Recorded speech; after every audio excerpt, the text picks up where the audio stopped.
సైలెంట్గా రా లోపలికి. ఎంతసేపు ఆడ చచ్చావు అసలు.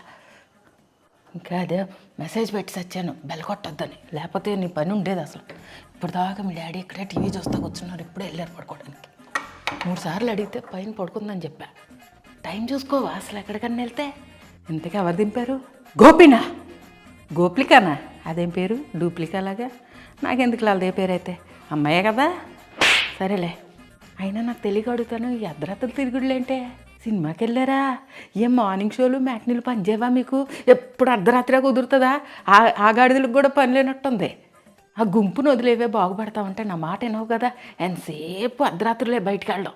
ఈ కవరింగ్ చేయడం నా సాకు వస్తుంది అసలు. చెప్తే మీకు అర్థం కాదు, ఆయనకు అర్థం కాదు. నా తాత నువ్వు తినొచ్చావు కదా, ఫ్రిడ్జ్లో పెట్టేస్తున్నా. ఏంటి తినలేదా? అర్ధరాత్రులు అంతా బయట తిరుగుతారు కదా, ఏదో ఒకటి మెక్కి సావచ్చు కదా.